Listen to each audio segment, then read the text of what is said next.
다 같이 일어서서 일밀성 부르심으로 살아계신 하나님 앞에 예배하겠습니다.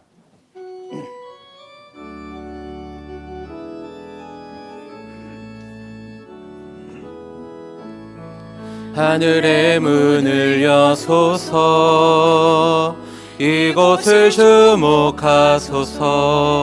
주를 향한 노래가 꺼지지 않으니 하늘을 열고 보소서. 이곳에 임재하소서. 주님을 기다립니다. 기도의 향기가 하늘에 닿으니 주여 임재하여 주소서. 이곳에 오셔서 이곳에 앉으소서. 이곳에서 드리는 예배를 받으소서. 주님의 이름만이 오직 주의 이름만 이곳에 있습니다. 오늘도 우리를 예배의 자리로 부르신 주님, 온 마음과 정성을 다해 주님만을 예배하기 원합니다. 우리가 주께 드리는 예배의 자리 가운데 임하셔서 온전히 주님께 영광 돌리게 하옵소서. 예수님의 이름으로 기도드립니다. 아멘.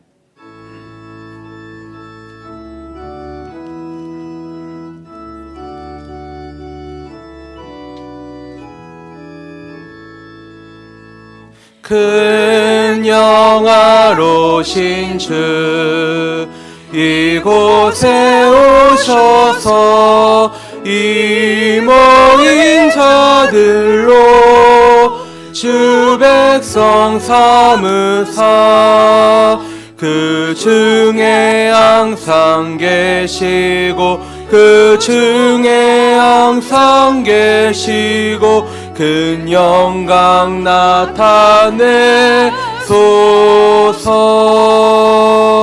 이 백성 기도와 또 예물 드림이 향내와 같으니 곧 받으옵소서.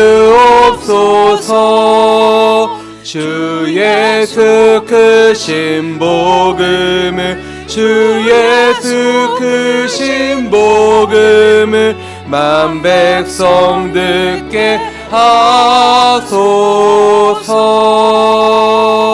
또 우리 자손들 다 주를 기리고 저 성전돌같이 기나게 하소서.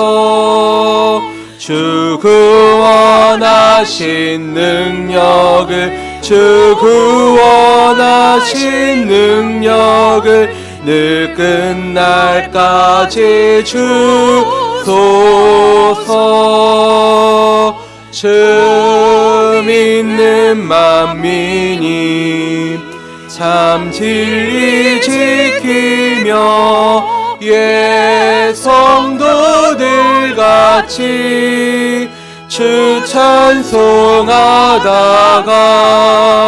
저 천국 보좌 앞에서 저 천국 보좌 앞에서 늘 찬송하게 하소서.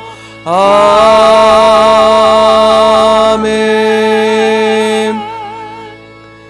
나는 전능하신 아버지 하나님 천지의 창조주를 믿습니다. 나는 그의 유일하신 아들 우리 주 예수 그리스도를 믿습니다. 그는 성령으로 잉태되어 동정녀 마리아에게서 나시고 본디오 빌라도에게 고난을 받아 십자가에 못 박혀 죽으시고 장사된 지 사흘 만에 죽은 자 가운데서 다시 살아나셨으며 하늘에 오르시어 전능하신 아버지 하나님 우편에 앉아 계시다가 거기로부터 살아있는 자와 죽은 자를 심판하러 오십니다. 나는 성령을 믿으며 거룩한 공교회와 성도의 교제와 죄를 용서받는 것과 몸의 부활과 영생을 믿습니다. 아멘.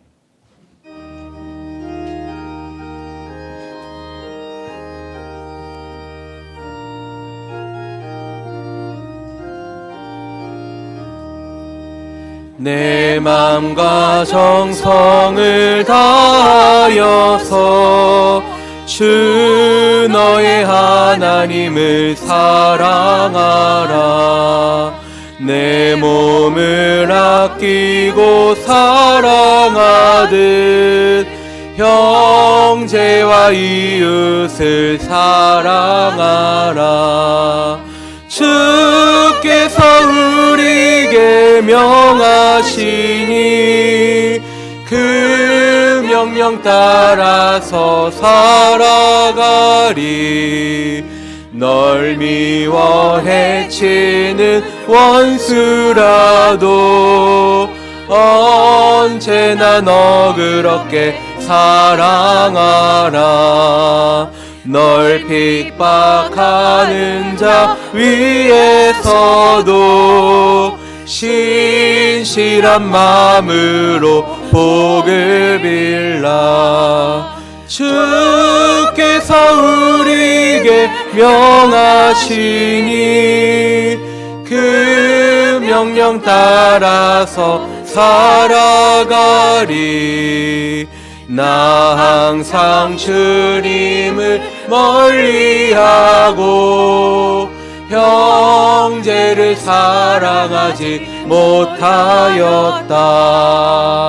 이러한 죄인을 사랑하사 주께서 몸버려 죽으셨다.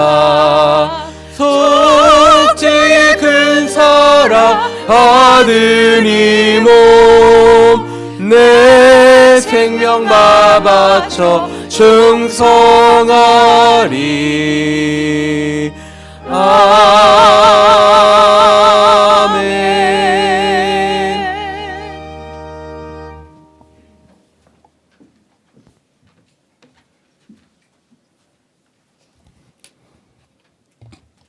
하나님 아버지 감사합니다.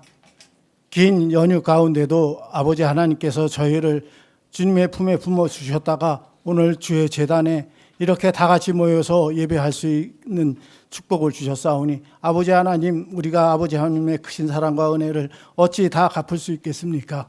아버지 하나님, 아버지 하나님께서 우리를 이 세상에 보내주시고 아버지 하나님의 크신 사랑과 은혜 가운데 거하게 하셨사오니 아버지 하나님께서 맡겨주신 소명과 사명을 우리가 감당할 수 있도록 주께서 은혜 내려 주시옵소서. 아버지 하나님, 지난 한 주간도 우리 세상 절기를 따라 지내느라고 많은 죄 가운데 거하였습니다. 아버지 하나님, 우리가 알게 모르게 지은 죄가 많사오니 이 죄를 아버지 오늘 이 자리에서 자복하고 회개할 수 있도록 주께서 은혜 내려 주시옵소서.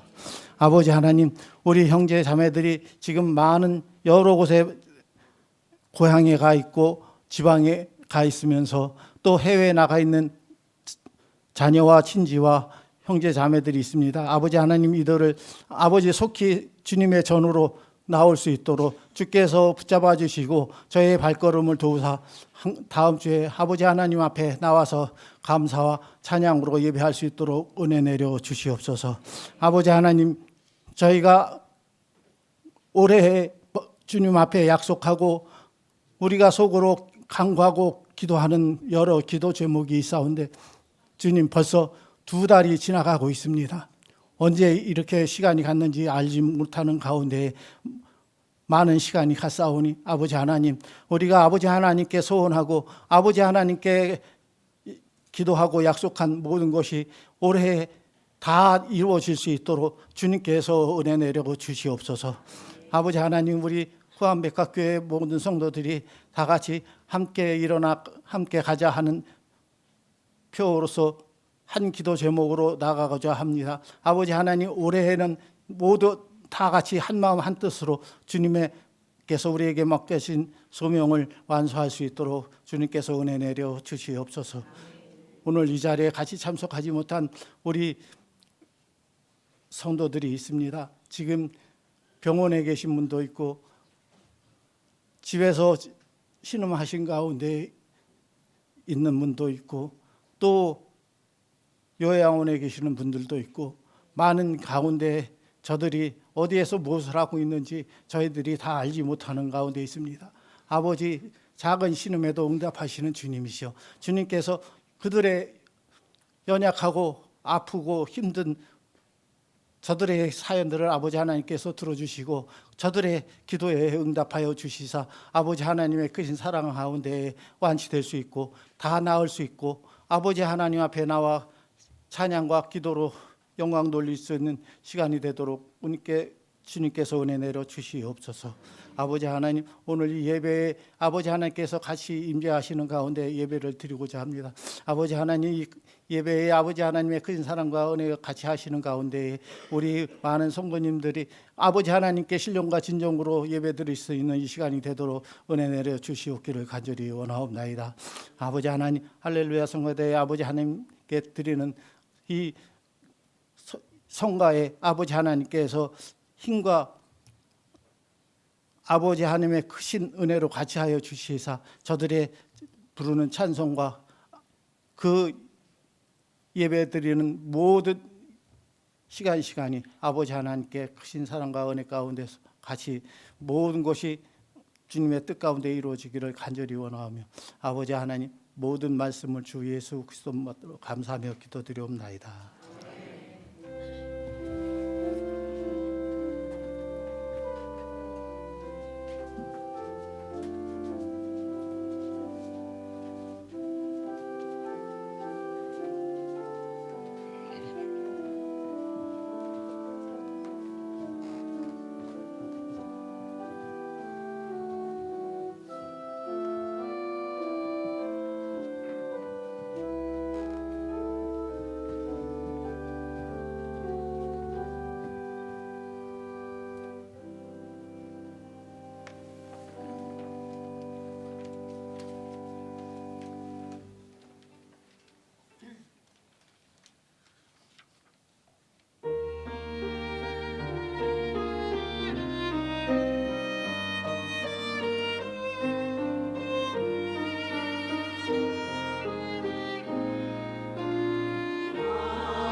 교회 소식 전해드립니다. 정기당회가 오늘 오후 1시에 각 기간 원래가 다음 주일에 있습니다. 이번 주 금요일부터 주일까지 유초동부 성경학교가, 토요일부터 주일에는 영유치부 성경학교가 진행됩니다. 다음 세대 자녀들이 하나님을 깊이 경험하는 겨울 성경학교가 되도록 많은 기도와 후원을 부탁드립니다. 기타 내용은 주보를 참고해 주시길 바랍니다. 오늘 우리에게 주신 하나님의 말씀은 사도행전 24장 1절부터 27절까지입니다. 신약 230쪽입니다. 사도행전 24장 1절부터 27절까지의 말씀 읽겠습니다. 닷새 후에 대제사장 아나니아가 어떤 장로들과 한 변호사 더들로와 함께 내려와서 총독 앞에서 바울을 고발하니라. 바울을 부르매 더들로가 고발하여 이르되 벨리스 각하여, 우리가 당신을 힘입어 태평을 누리고 또 이 민족이 당신의 성견으로 말미암아 여러 가지로 개선된 것을 우리가 어느 모양으로나 어느 곳에서나 크게 감사하나이다. 당신을 더 괴롭게 아니하려 하여 우리가 대강 엽조옵나니 간영하여 들으시기를 원하나이다. 우리가 보니 이 사람은 전염병 같은 자라 천하에 흩어진 유대인을 다 소유하게 하는 자요 나사렛 이단의 우두머리라. 그가 또 성전을 더럽게 하려 함으로 우리가 잡아싸우니 당신이 친히 그를 신문하시면 우리가 고발하는 이 모든 일을 아실 수 있나이다 하니 유대인들도 이에 참가하여 이 말이 옳다 주장하니라. 총독이 바울에게로 머리로 표시하여 말하라 하니 그가 대답하되 당신이 여러 해 전부터 이 민족의 재판장 된 것을 내가 알고 내 사건에 대하여 내 기꺼이 변명하나이다.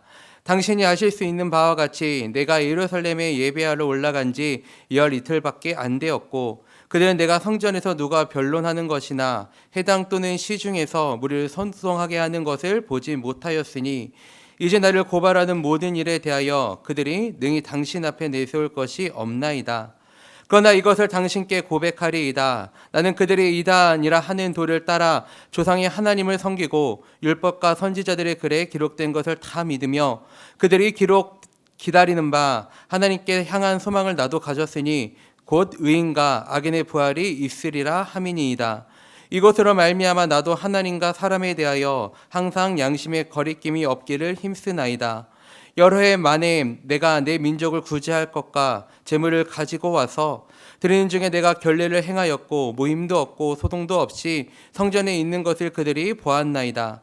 그러나 아시아로부터 온 어떤 유대인들이 있었으니 그들이 만일 나를 반대한 사건이 있으면 마땅히 당신 앞에 와서 고발하였을 것이요 그렇지 않으면 이 사람들이 내가 공의 앞에 섰을 때에 무슨 옳지 않은 것을 보았는가 말하라 하소서. 오직 내가 그들 가운데 서서 외치기를 내가 죽은 자의 부활에 대하여 오직 너희 앞에 신문을 받는다고 한 이 한 소리만 있을 따름이니다 하니 벨릭스가 이 도에 관한 것을 더 자세히 아는 고로 연기하여 이르되 천부장 루시아가 내려오거든 너희 일을 처결하리라 하고 백부장에게 명하여 바울을 지키되 자유를 주고 그의 친구들이 그를 돌보아 주는 것을 금하지 말라 하니라. 수일 후에 벨릭스가 그 안에 유대 여자 드루실러와 함께 와서 바울을 불러 그리스도 예수 믿는 도를 듣거늘 바울의 의와 절제와 장차 오는 심판을 강론하니 벨릭스가 두려워하여 대답하되 지금은 가라. 내가 틈이 있으면 너를 부르리라 하고 동시에 또 바울에게서 돈을 받을까 바라는 고로 더 자주 불러 같이 이야기하더라. 이태가 지난 후 브로기오 베스도가 벨릭스의 소임을 이어받으니 벨릭스가 유대인의 마음을 얻고자 하여 바울을 구류하여 두니라. 아멘. 다 같이 일어서서 마음과 정성 다해 준비하신 예물 하나님께 봉헌하겠습니다.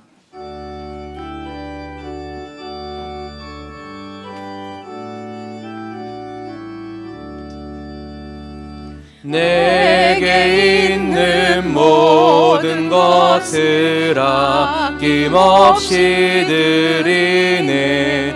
사랑하고 의지하며 주만 따라 살리라.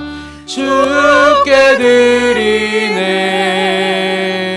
주께 드리네.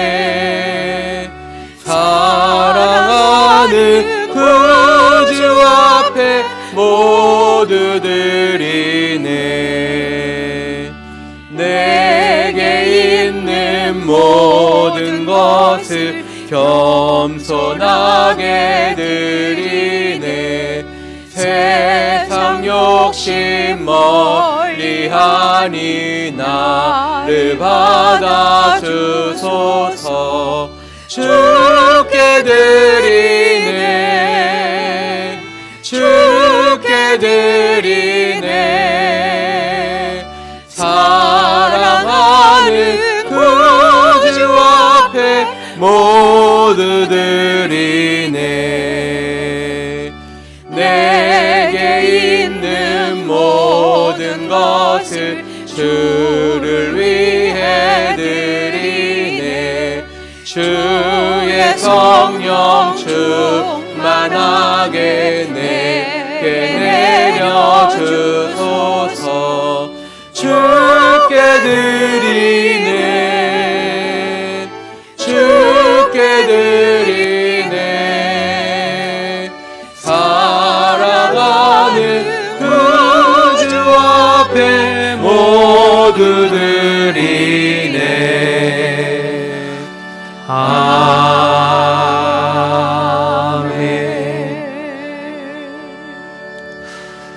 하나님 감사합니다. 지난 한 주간 저희들 지켜주시고 또 명절 연휴에도 오가는 발걸음을 안전하게 인도해 주시고 오늘 주일에 함께 모여서 예배하게 하시니 감사합니다. 마음을 다해 주님을 갈망하며 예배하는 예배 가운데 성령으로 임하셔서 우리의 마음과 심령을 다스려 주시고 주님의 은혜로 덮어 주옵소서. 여러 가지 삶의 형편과 마음을 또 처지를 가지고 주님 앞에 나왔습니다. 우리를 우리보다 더 잘 알고 계시는 주님께서 감찰하시어 또 우리가 주님 앞에 회개할 것 있으면 회개하고 또 위로받을 것 있으면 위로받고 또 주님께서 권면하실 말씀이 우리의 심령 가운데 들려지는 복된 시간 될 수 있도록 하나님 인도하여 주옵소서. 주님의 은혜에 감사해서 또 최선을 다해서 예물을 올려드리오니 주님 기뻐 받으시고 우리 모든 성도들의 삶을 지켜주시되 어느 곳에 있든지 영과 육을 강건하게 붙잡아 주시고 주님 앞에 쓰임 받는 저희들의 삶이 될 수 있도록 인도하여 주옵소서. 군대에 해외에 지방에 나가 있는 우리의 가족들 어느 곳에 있든지 주님께서 함께 하시며 악에 물들지 않게 도와주시고 선으로 악을 이길 수 있는 주의 백성들과 자녀들이 될 수 있도록 하나님 인도하여 주옵소서. 오늘도 주의 말씀 나눌 때에 성령님 함께 하시어 성령이 교회에게 하시는 말씀이 증거되게 하시고 또 오늘 내게 주시는 하나님의 말씀으로 들려질 수 있도록 주님 도와주옵소서. 함께 하실 줄 믿고 예수님 이름으로 기도드립니다. 아멘. 자리 앉겠습니다. 우리 옆에 분들하고 인사하실 때 주 안에서 한 주간 평안하셨습니까?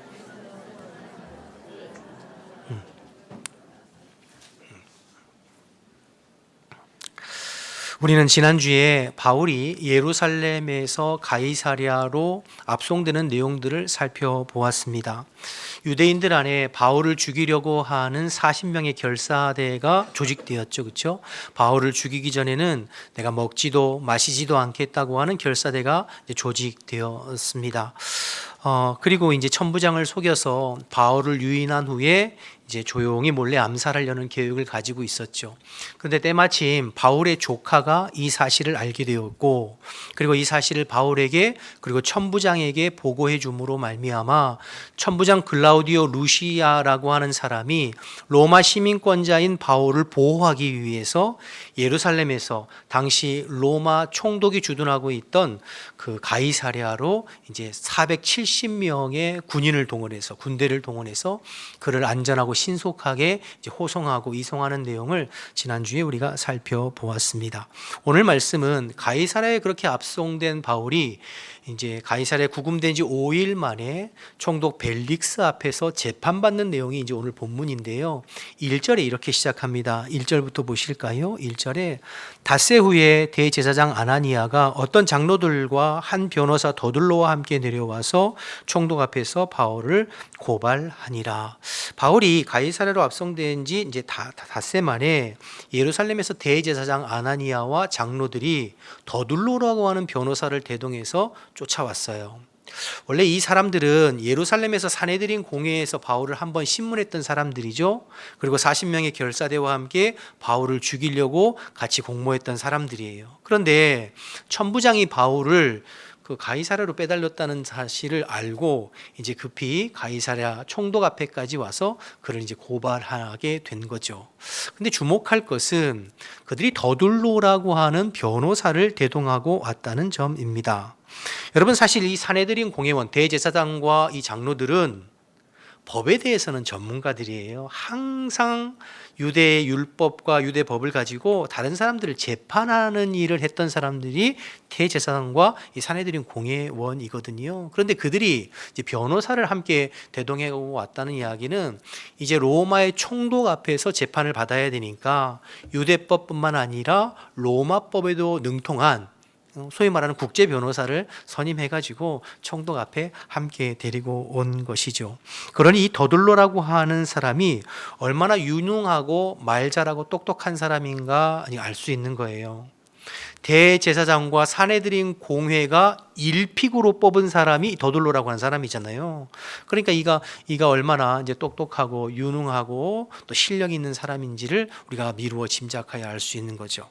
그 더둘로가 벨릭스 총독 앞에서 이렇게 이야기를 시작합니다. 2절 3절 계속 보실까요?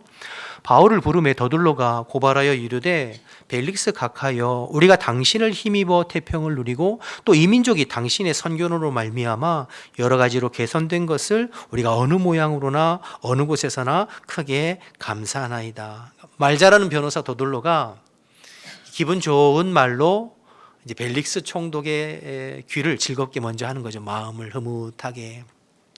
그가 벨릭스를 칭찬하는 내용은 두 가지인데요. 하나는 우리 윤대인들은 벨릭스 총독으로 말미암아 이루는 이 태평성대로 인하여 당신에게 감사하고 있습니다. 또 하나는 당신의 선견지명으로 말미암아 우리 민족이 이렇게 개선되고 발전되고 나아지는 것에 대해서 우리가 늘 총독에게 감사하고 있습니다. 이렇게 이제 총독을 칭찬하면서 그의 마음을 즐겁게 하는 거죠.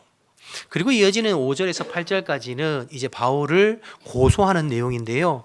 5절과 6절만 좀 보실까요? 5절, 6절 계속 보시면 우리가 보니 이 사람은 전염병 같은 자라 천하에 흩어진 유대인들을 다 소요하게 하는 자요 나사렛 이단의 우두머리라 그가 또 성전을 더럽게 하려 함으로 우리가 그를 잡아왔습니다. 이렇게 이제 이야기하는 거죠. 더둘로가 바울을 고발한 내용은 크게 보면 세 가지인데요. 첫째는 이 사람은 전염병 같은 사람입니다. 옛날 성경에는 이 사람은 연병 같은 사람입니다. 이렇게 번역했었거든요. 그러니까 코로나 바이러스처럼 그가 만나는 사람마다 접촉하는 사람마다 예수를 퍼뜨리고 예수로 물들이고 예수 믿게 만드는 전염병 같은 사람입니다. 빠르게 확산되고 전염시키는. 그러니까 그냥 내버려두면 안 됩니다. 더 많은 사람들을 전염시키고 더 많은 사람들을 미혹할 겁니다. 그렇게 이야기하는 것이죠. 물들일 겁니다. 또 그가 두 번째 이야기하는 것은 이 사람은 온 천하를 다니면서 사람들을 소욕해 하는 자입니다. 전 세계를 다니면서 사람들을 선동하고 미혹해서 소란을 일으키는, 특별히 그는 나사렛 이단의 우두머리라고 그랬잖아요. 나사렛 이단이 뭡니까? 예수 그리스도를 주와 그리스도로 믿고 전하고 따르는 자들이잖아요.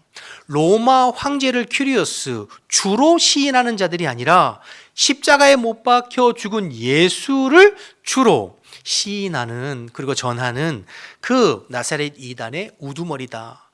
이제 더둘로가 이렇게 말하는 것은 이 사람은 로마에 반하는 황제가 아니라 예수를 그리스도로 고백하고 주로 시인하는 그 이단의 우두머리, 즉 로마를 반역하고 사람들을 소동하게 하고 소요를 일으키는 사입니다. 그냥 살려두면 안 됩니다. 이렇게 이제 몰고 가는 거죠.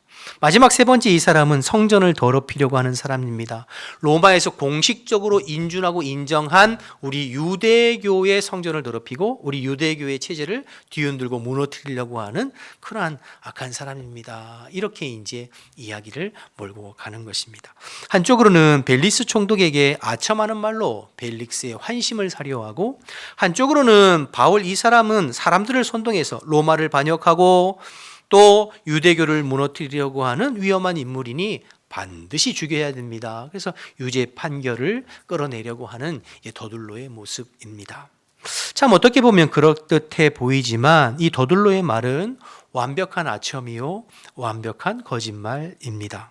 더들로는 정말로 벨릭스 총독이 훌륭하다고 생각해서 지금 이런 말을 하고 있는 것도 아니고, 바울이 정말 죽을 죄를 지어서 저 사람 반드시 죽어야 된다고 생각해서 이렇게 주장하는 것도 아닙니다. 그저 자신의 명성과 돈과 재물을 위해서 바울을 어떻게든 유죄 판결을 끌어내려고 하고 지금 양심을 속이면서 아첨하는 말과 거짓말로 바울을 고발하고 있는 것이 이제 변호사 더둘로의 말이에요. 여러분, 먼저 이제 더둘로가 말한 것처럼 벨릭스 총독이 정말 유대인들에게 존경받고 칭찬받는 인물이었나? 그렇지 않습니다. 여러분, 벨릭스 총독은 유대의 11번째 총독인데요. 유대에는 총 14명의 총독이 부임했었는데 그중에 11번째가 이제 벨릭스예요. AD 52년에서 60년까지 대략 8년 정도 유대의 총독으로 재임했던 사람이 벨릭스인데, 그런데 이 벨릭스에 대한 역사가들의 평가는 한결같이 부정적이고 혹독합니다. 예를 들어서 역사가 타키투스라는 사람은 이 벨릭스 총독에 대해서 이렇게 기록했는데요. 보시면 노예의 마음을 가지고 왕의 권세를 휘두른 사람이라고 평가했고, 또 자신의 목적을 위해서는 수단과 방법을 가리지 않는 사람이라고 평가했습니다. 그러니까 그의 성정이 매우 교활하고 포악한 사람이었다고 평가하는 거죠. 또 역사가 요세푸스는 벨릭스 총독에 대해서 자신의 비위에 거슬리는 사람을 제거하려고 암살자까지 동원한 잔인하고 탐욕스러운 인물이라고 평가했어요. 그러니까 모든 역사가들이 벨릭스 총독은 아주 성정이 포악하고 탐욕스럽고 자기가 목적하는 바를 위해서는 수단과 방법을 가리지 않는 그러한 인물로 평가하는 것이죠. 실제로 이 벨릭스는 원래 노예 출신이었다고 해요. 그의 형 팔라스와 함께 로마 황제의 어머니의 노예였대요. 그런데 이제 그 황제의 어머니의 눈에 들면서 자유인이 되고, 나중에는 그 형 팔라스가 로마 황제의 재무장관까지 되고, 그 형이 동생 벨릭스를 추천해서 유대의 총독으로 부임하게 된 사람이 벨릭스 총독이라는 거죠. 그러니까 그가 유대 총독으로 부임한 것은 어떤 실력이 있고 능력이 있고 유능해서가 아니라 그의 형의 추천을, 인맥을 통해서 이제 유대 총독으로 부임했어요. 그러니까 그가 부임하는 재임 기간 내내 유대에는 여러 가지 혼란스러운 일들과 소요 사태가 있었고 백성들의 원망이 자자했던 것이죠. 그럴 때마다 이 벨릭스는 아주 잔인하고 포악하게 사람들을 죽이면서 폭정을, 그러면서 한편으로는 뇌물을 좋아하는, 뒤에 이제 살펴볼 겁니다만 바울에게도 뇌물을 받으려고 하는 내용이 나오잖아요. 그러니까 여러분, 이런 벨릭스 총독을 유대인이 좋아했을까요? 좋아하지 않았을까요?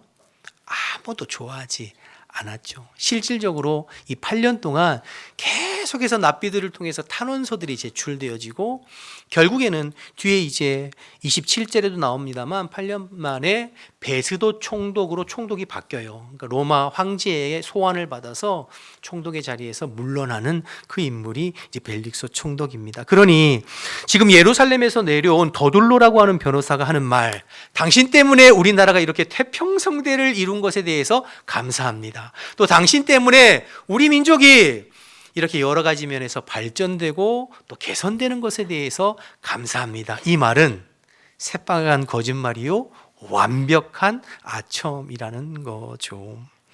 뿐만 아니라 더둘로가 바울을 죽이기 위해서 내세운 죄목들, 고발하는 내용들도 사실 하나하나 따지고 들어가면 맞지 않는 왜곡된 내용인 것을 알게 됩니다. 이제 뒤에 바울이 이 부분에 대해서 하나하나 조목조목 자신을 변호하고 변론하는 내용 우리가 살펴볼 거니까요. 그러니까 완벽한 아첨꾼, 완벽한 거짓말. 오늘 본문에는 세 사람이 등장하는데요. 더둘로, 벨릭스, 사도 바울입니다. 그 중에 이 더둘로라고 하는 사람은 실력은 뛰어나고 말을 잘하는 변호사입니다.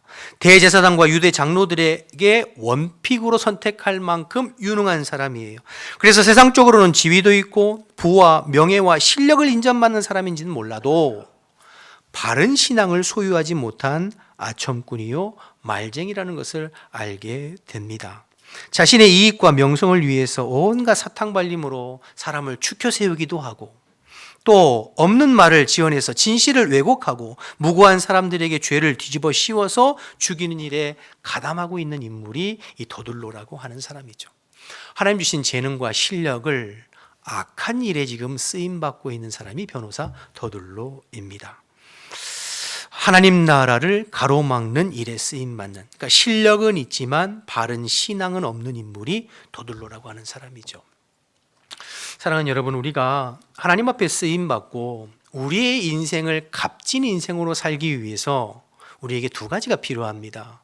하나는 신앙이고 하나는 실력입니다. 실력과 신앙을 갖출 때 하나님 앞에 귀하게 쓰임 받고 값진 인생 살게 되는 것이죠. 신앙은 좋은데 실력이 없으면 곤란합니다. 자기 분야에 실력이 있어야 합니다. 우리가 무능하고 게으르면 하나님의 영광을 가리우고 주변의 사람들에게 피해를 주고 손가락질을 받죠. 나만 손가락질 받는 게 문제가 아니라 나를 통해서 하나님이 욕을 먹게 되는 거죠. 그래서 우리가 늘 부지런하게 실력을 길러야 하는 것이죠. 실력이라는 것이 꼭 공부 잘하는 것만을 이야기하는 것이 아니라 자기가 속한 분야에서 꾸준히 최선을 다해 오랜 기간 일하고 공부하고 노력함으로 인하여 자기에게 축적된 그 무엇 있잖아요. 그게 이제 실력이죠. 그런 실력이 있어야 하나님 앞에 귀하게 사명을 감당하게 되는 것입니다. 그런데 실력만 있다고 해서 값진 인생을 사는 것은 아니에요. 실력과 더불어서 하나님 앞에 바른 신앙을 가지고 있어야 주님 앞에 바르게 쓰임 받고 우리의 인생이 하나님 앞에 값진 인생이 되는 거죠. 그런데 오늘 더둘로라고 하는 사람은 탁월한 실력을 가지고 있는 변호사였지만 그러나 바른 신앙은 가지고 있지 못했습니다. 여러분, 더둘로가 이 자리까지 오기에 그가 얼마나 노력하고 애썼을까요? 남들 놀 때 놀지 아니하고 남들 잘 때 자지 아니하고 최선을 다해서 일하여 성과를 냈을 거예요. 유능하다는 소리를 들었을 거예요. 그러니까 대제사장과 사내들은 공예의 선택을 받았을 것 아니에요?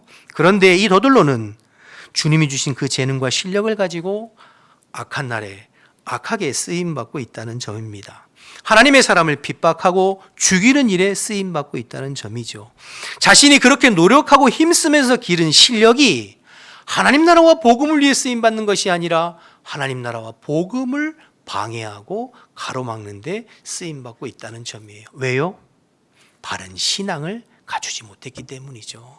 바른 신앙을 소유하지 못했기 때문입니다. 여러분, 우리가 사는 이 세상은 어떤가요? 더둘로와 같은 사람들이 참 많은 것 같아요. 나름대로 스스로 열심히 노력해서 탁월한 실력을 갖추었는데 그래서 고위직에도 오르고 요직에도 오르고 재물도 많이 가지고 그러나 바른 신앙을 가지지 못해서 돈이면 뭐든지 하려고 하는 사람들도 넘쳐나고 권력과 힘에 아첨하고 자신의 명예와 자리를 위해서 너무나 쉽게 양심을 팔아버리는 그러한 사람들이 이 사회에 얼마나 많이 있는가 하는 것이죠. 그러면 사회에만 그런가? 믿음의 사람 그리스도인들 중에는 이런 사람이 없는가 하는 거예요. 교회 안에도 실력 있는 사람들이 많습니다. 세상에 어디를 갖다 놔도 뒤지지 않는 사람들, 공부 잘하고 똑똑하고 힘 있고 능력 있고 돈 있는 사람들 많이 있어요. 그런데 그 사람들 중에서도 안타깝게도 상당수 오늘 더둘로와 같이 바른 신앙을 갖추지 못해서 믿지 않는 사람들과 똑같이 돈을 위해, 권력을 위해, 자기 이름과 자기 이익을 위해서 악한 일을 도모하고 편승하는 그러한 삶을 사는 사람들도 있는 것을 보게 됩니다. 여러분, 그렇게 되면 실력은 있어서 고위직에 오르고 부와 권력은 누리고 살지는 몰라도 하나님이 기뻐하시는 값진 인생은 살 수 없습니다. 오히려 자칫 악한 날에 악하게 쓰임받는 더둘로와 같이 될 수 있는 것이죠. 사랑하는 여러분, 저와 여러분, 하나님 앞에 실력과 함께 바른 신앙을 갖춘 저와 여러분 되시기를 주님의 이름으로 축복합니다. 그래서 하나님 앞에 값진 인생으로 쓰임받게 되기를 주님의 이름으로 축원합니다.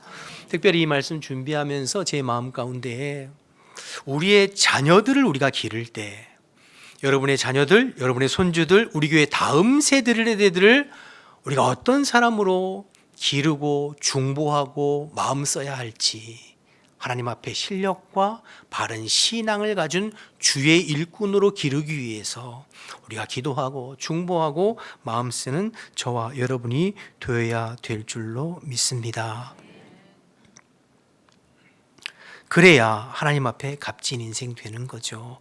더둘로와 같은 사람 되면 세상적으로는 잘 나가고 똑똑하다는 소리는 들을지 몰라도 나중에 하나님 앞에 섰을 때 칭찬은 못 듣습니다.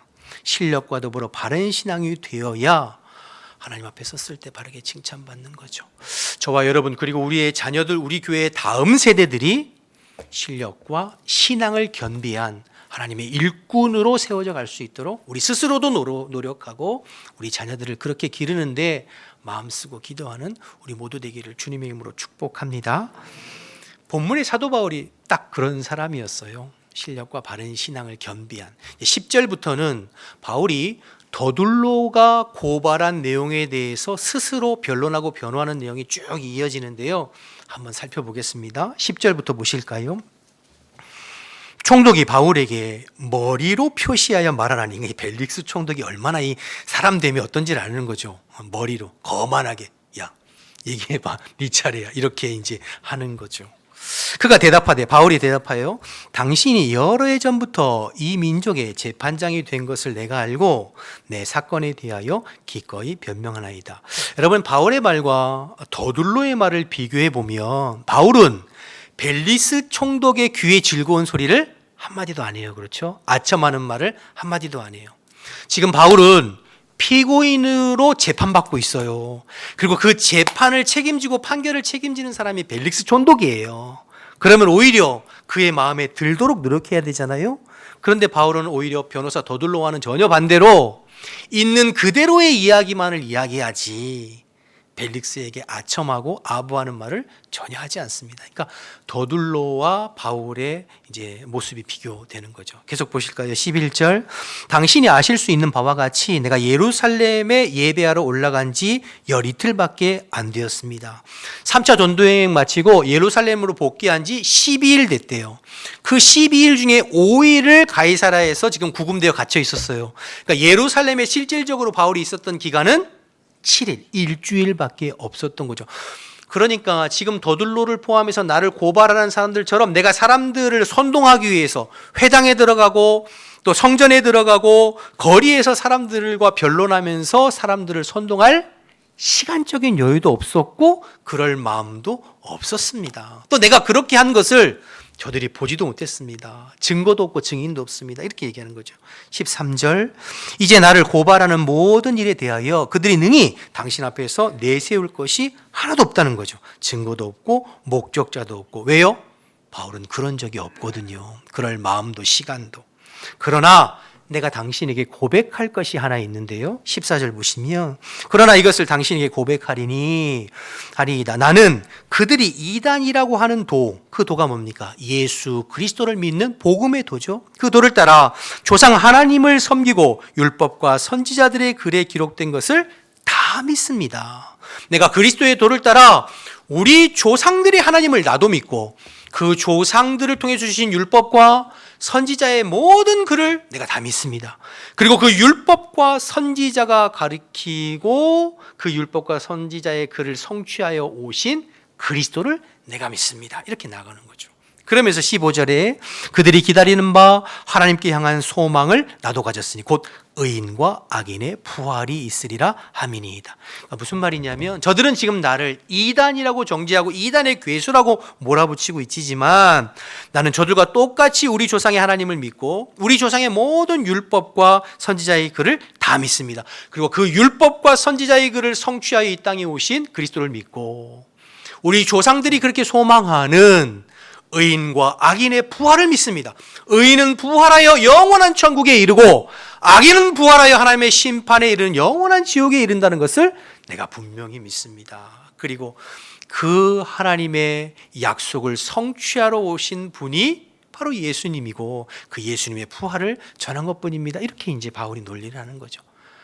그러니까 더둘로와 저들이 고발한 것처럼 내가 사람들을 선동하고 모아서 로마의 반역을 일으키고 유대교의 성전을 모독하고 허물어뜨리려는 그러한 일을 도모한 적이 없고 나는 그저 내가 믿는 부활하신 주님을 증거하는 것밖에 없습니다. 그게 무슨 죄가 되느냐는 거죠. 16절, 이것으로 말미암아 나도 하나님과 사람에 대하여 항상 양심에 거리낌이 없기를 믿습니다. 그리스도를 전하는 복음 외에 다른 양심에 거리낄 만한 일을 전혀 하지 않았다는. 그러면서 이제 성전 모독에 관한 이야기를 변론하는데요. 17절 계속 보시면 여러 해 만에 내가 내 민족을 구제할 것과 재물을 가지고 왔습니다. 3차 전도행 마치고 유럽 교인들이 모금한 헌금을 가지고 왔잖아요. 그러니까 나는 반역을 도모하러 온 것이 아니라 내 민족을 사랑하고 긍휼히 여기는 마음으로 성도들이 모아온 헌금을 가지고 그들에게 전달하기 위해서 왔습니다. 그리고 이 헌금을 전달하면서 드리는 중에 18절, 내가 결례를 행하고, 유대인의 정결의식이죠. 결례를 행하기 위해서 예루살렘 성전에 들어간 것뿐이지 저들이 말하는 것처럼 이방인들을 성전에 데리고 들어가서 성전을 모독하는 일을 내가 한 적이 없습니다. 그들이 그것을 목격하지도 못했습니다. 이렇게 얘기하는 거죠. 그래서 모임도 없고 소송도 없고 성전에 있는 것을 그들이 보았습니다. 정결 예식 참여하는 그것을 본 것입니다. 그러나 아시아로부터는 어떤 유대인들이 있었으니 이 사람들을 충동했잖아요. 이 아시아로부터, 에베소로부터 온 유대인들이 사람들을 충동해서 바울을 폭행했잖아요. 그런데 그들이 지금 어디 갔는지 없는 거예요. 만약 그들이 바울로부터 이상한 것들을 보거나 어떤 고발할 것이 있다면 19절 보세요. 그들이 만일 나를 반대할 사건이 있었다면, 에베소에서 온 그 유대인들 말하는 거죠. 마땅히 당신 앞에 와서 고발하였을 것인데 지금 그들은 어디 갔는지 찾아볼 수도 없다는 거예요. 그러니까 증인도 없고 증거도 없고. 20절, 오직 내가 그들 가운데 서서 외치기를 내가 죽은 자의 부활에 대해서 오늘 너희 앞에 신문받는다 한 이 한 소리만, 그러니까 죽은 자의 부활에 대해서 이야기한 그것밖에 다른 어떤 증거나 증인도 없습니다. 그러니 내가 무슨 잘못을 한 것이냐라고 이제 스스로 더둘로가 고발한 내용을 바울이 조목조목 변호하는 거죠. 나는 어떤 소요 사태나 반란이나 성전을 모독하는 어떠한 행위와 말도 하지 않고 오직 부활하신 주님을 전했을 뿐이다.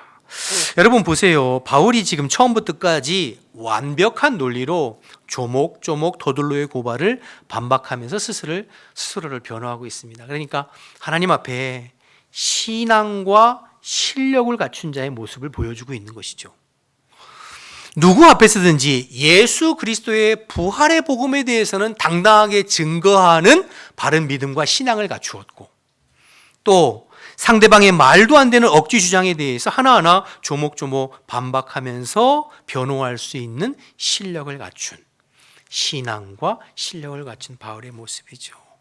그러니 이 재판의 내용을 가만히 들여다보면 여러분, 바울은 지금 목숨이 왔다 갔다 하는 상황이에요. 얼마나 긴박한 상황이게요. 로마 지금 총독 앞에서 서 있는 건데, 그런데 그는 전혀 주눅들거나 당황하지 아니하고 자기가 믿는 바 그리스도의 복음에 대해서 당당하게 증거하고, 그리고 내가 잘못이 없다는 것을 논리적으로 잘 설명하는 바른 신앙과 실력을 가진 이 바울의 모습입니다. 그러기에 하나님은 바울을 온 세계를 다니면서 복음을 전할 수 있는 하나님의 그릇으로 사용하셨고, 바울은 평생에 주님 앞에 쓰임받는 값진 인생을 살게 된 것이죠. 사랑하는 여러분, 저와 여러분이 또 우리의 다음 세대 자녀들이 바울과 같이 바른 신앙과 실력을 갖춘, 그래서 주님 앞에 주의 복음과 하나님의 나라를 위해서 이렇게 귀하게 쓰임받는 하나님의 일꾼으로 세워져 가게 되시기를 주님의 이름으로 축복합니다. 마지막으로 벨리스인데요. 벨리스가 양쪽의 말을 다 들어보니, 더둘로와 바울의 말을 들어보고 난 다음에 벨릭스는 누구의 말이 옳다고 판단하는 걸까요? 바울의 말이 옳다고 판단하는 거죠. 그러니까 바울이 죄가 없다는 것을 알았어요, 벨릭스가. 그러면 바울을 석방해야 되잖아요. 석방하지 않고 재판을 연기하면서 시간을 질질 끕니다. 왜 그랬을까요? 두 가지 이유 때문이에요. 바울에게 뇌물을 받아 돈을 챙기려고 하는 것과, 또 한 가지는 유대인에게 환심을 사서 이것을 정치적으로 이용하려고 하는 두 가지 목적 때문이었어요. 22절 한번 보실까요? 22절 보시면 벨릭스가 이 도에 관한 것을 더 자세히 아는 고로, 이미 6년 동안 유대의 총독으로 있었기 때문에 기독교와 기독교인에 대해서 이미 알고 있었어요. 그러니까 지금 유대인들이 바울을 고발하는 내용이 로마법에 접촉되고 반란을 일으키는 사건이 아니라 유대교와 기독교 간의 갈등과 문제라는 것을 이미 벨릭스는 알고 있었어요. 그런데도 재판을 연기해요. 그러면서 연기하여 이르되 천부장 루시아가 내려오거든 너희를 처리할 거다. 천부장 루시아가 누굽니까? 예루살렘에서 바울을 보고하면서 470명을 동원해서 보냈던 그 루시아. 그런데 여러분 23장 마지막에 보면, 오늘 본문 앞에 마지막에 보면 이 루시아가 벨릭스에게 바울을 보낼 때 편지를 써요. 그러면서 그 편지 내용에 보면 내가 판단하기에 바울은 아무런 죄가 없는 것 같습니다. 이미 편지를 보냈거든요. 그러니까 벨릭스는 여러 정황으로 볼 때 알았어요. 그래서 여러분 23절에 뭐라고 하냐면 백부장에게 명하여 바울을 지키되 그다음 어떻게 하죠? 자유를 주고 그의 친구들이 그를 돌보아 주는 것을 금하지 말라. 재판은 연기했지만 바울이 죄가 없다는 거 알았죠. 그런데도 왜 붙잡고 있어요? 아까 말씀드린 대로 두 가지. 돈을 뜯어내고 정치적으로 이용하기 위해서. 그 내용이 26절, 27절에 있어요. 마지막 확인해 보실까요? 동시에 또 바울에게 돈을 받을까 바라는 거로 더 자주 불러 같이 이야기하더라. 27절, 이태가 지난 후, 그러니까 2년 동안 구금해 놓은 거죠. 보르기오 베스도가 벨릭스의 소임을 이어받으니 벨릭스가 유대인의 마음을 사고자 하여 바울을 구려하니라. 벨릭스는 다 알면서도 돈을 뜯어내고 이것을 정치적으로 이용하기 위해서 바울을 2년간 구금해 놓은 것이죠. 그러니까 벨릭스는 굳이 말하면 오늘 세 번째 등장 인물인 벨릭스는 신앙도 없고 실력도 없는 사람입니다. 그저 자기 욕심과 이익을 위해서 권모술수에 능했던 사람이 벨릭스죠. 자기의 지위를 이용해서 부당한 이득을 취하려고만 마음 쓰는 사람. 자, 오늘 24장에는 세 사람이 나오는데요. 더들로는 실력은 있지만 바른 신앙을 가지지 못한 사람입니다. 그래서 부와 명예와 명성은 누리지만 하나님 앞에 값진 인생을 살지 못하고 악한 날에 악한 도구로 쓰임받는 안타까운 사람이에요. 반면에 바울은 바른 신앙과 함께 실력을 갖춘 사람으로서 누구 앞에서든지 내가 믿는 그리스도와 그리스도의 부활에 대해서 당당하게 증거하고 또 자기 자신에 대해서 스스로 논리적으로 변호할 수 있는 신앙과 실력을 갖춘 사람이죠. 마지막으로 벨릭스는 바른 신앙도 실력도 없이 권모술수에 능한 자기의 욕심과 욕망을 채우는 데만 능한 사람이 벨릭스입니다. 시간관계에서는 다 설명은 못 드리지만 24절에 보면 유대 여자 두루실라라고 나오잖아요. 그런데 이 유대 여자 두루실라는 원래 벨릭스의 본 부인이 아니에요. 남의 부인을 빼앗아서 지금 데리고 사는 사람이 이 벨릭스거든요. 그래서 바울이 24절에 벨릭스와 두루실라에게 뭐라고 얘기하냐면 의와 절제와 심판에 대해서 이야기하는 거죠. 그 말을 듣고 이 두 사람이 마음에 찔렸다고 그랬어요. 그러니까 하나님께서 바울의 입술을 통하여서 그들에게 기회를 주시는 거죠. 그들의 행위에 대해서, 삶에 대해서 하나님의 의와 절제와 심판을 통해 회개하고 돌이킬 수 있는 기회를 주셨어요. 그리고 주의 말씀과 복음을 통해서 마음에 찔림도 받았어요. 그런데 벨릭스는 회개하지 않아요. 그리고는 오히려 어떻게 하면 뇌물을 더 받을 수 있을까? 그 궁리만 하는, 오직 자신의 욕심과 탐심을 채우는 데만 급급한 사람이 벨릭스입니다. 자, 이제 말씀을 정리하겠습니다.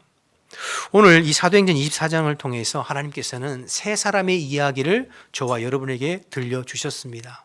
그럼 왜 24장을 통해서 이 세 사람의 이야기를 우리에게 들려주시는 걸까요? 우리는 지금까지 어떤 삶을 살았는가? 또 앞으로 우리는 하나님 앞에 어떤 삶을 살아야 할 것인가를 우리 스스로 생각해 보라는 말씀이죠. 또 아까 말씀드렸지만 우리의 자녀들과 우리의 다음 세대를 주 앞에서 어떤 사람으로 우리가 길러내는데 마음 쓰고 기도하고 힘써야 될 것인지를 깊이 생각하게 하는 말씀입니다. 우리가 아는 이 사회에도 오늘 본문의 세 사람과 같은 부류의 사람들이 많이 있습니다. 또 따지고 보면 우리 교회 안에도 이런 세 부류의 사람들이 있습니다. 하나님께서 오늘 우리에게 이 세 사람들의 이야기를 들려주시는 것은 적어도 너희들은 더둘로나 벨릭스와 같은 삶을 살아서는 안 된다 말씀하시는 거죠. 사도 바울과 같이 신앙과 실력을 갖춘 하나님의 사람이 되기를 원하는 마음으로 우리에게 말씀 주시는 것이요.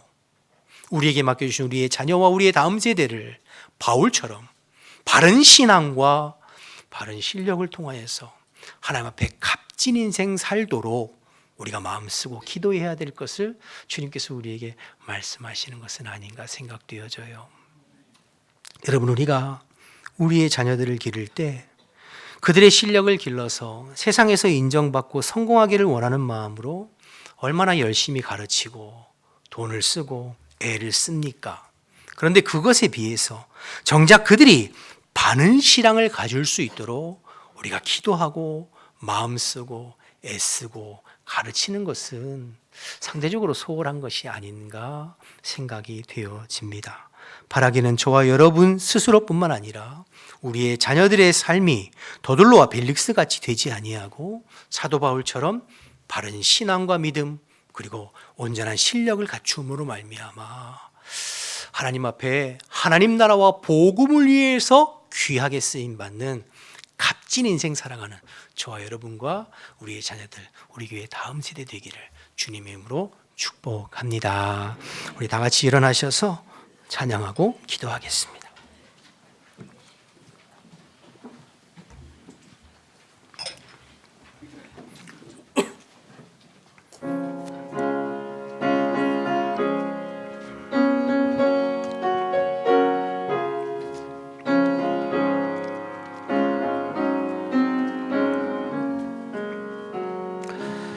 주 예수보다도 귀한 곳은 없네. 이 세상 부귀와 바꿀 수 없네. 영죽은 내 대신 돌아가신 그 놀라운 사랑 잊지 못해. 세상 즐거움 다 버리고 세상 자랑도 버렸네. 주 예수보다도 귀한 곳은 없네. 예수밖에는 없네. 주 예수보다도 귀한 곳은 없네. 이 세상 명예와 바꿀 수 없네. 이전에 즐기던 세상 일도 주 사랑하는 마음 빼지 못해. 세상 즐거움 다 버리고 세상 자랑 다 버렸네. 주 예수보다도 귀한 곳은 없네. 예수밖에는 없네. 주 예수보다도 귀한 곳은 없네. 이 세상 행복과 바꿀 수 없네. 유혹과 핍박이 몰려와도 주 섬기는 내 마음 변치 않아. 세상 즐거움 다 버리고 세상 자랑 다 버렸네. 주 예수보다도 귀한 곳은 없네. 예수밖에는 없네. 아멘. 우리 우리 함께 통성으로 기도하기를 원하는데요. 주신 말씀 생각하면서 우리 한 가지 기도 제목 가지고 기도했으면 좋겠어요. 우리 자신이 그리고 우리 자녀들이 우리 교회 다음 세대들이 바울처럼 바른 신앙과 실력을 갖춘 하나님의 일꾼으로 세워져 갈 수 있도록, 그래서 우리의 인생을 주 앞에서 값진 인생으로 살아가도록, 더둘로와 같이 벨릭스처럼 이 땅의 돈과 힘과 권력과 세상의 출세만을 위해서 인생안을 살아가는 것이 아니라 사도 바울처럼 하나님 나라와 복음을 위해서 쓰임받는 값진 인생 되도록 우리 회개할 것은 회개하고 결단할 것을 결단하면서 우리 주님의 이름 한번 부르고 통성으로 기도하겠습니다. 주여 하나님 아버지 감사합니다. 오늘도 저희들을 부르시고 주님을 찬양하고 예배하며 말씀 나누고 기도할 수 있게 하심을 감사합니다. 하나님 연약한 저희들이지만 주님 바울처럼 주님 앞에 값진 인생 살기를 원합니다. 복음을 위해서 하나님 나라를 위해서 값진 인생 살기를 원합니다. 바른 신앙과 신령을 갖춘 하나님의 일꾼으로 하나님 아버지 복음의 통로로 쓰임받기를 원하고 하나님 나라를 위해서 쓰임받는 저희들의 인생과 삶이 될 수 있도록 하나님 인도하여 주옵소서.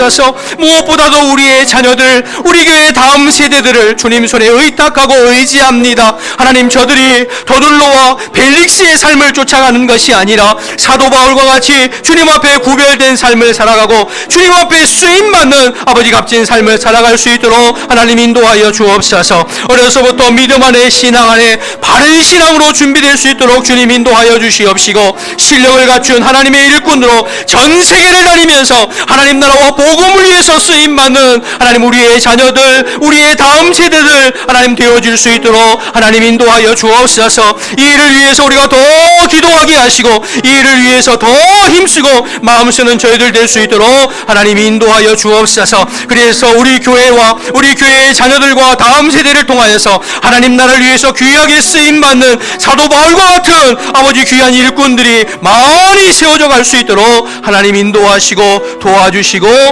역사하여 주시옵소서. 아버지 함께하여 주시옵소서.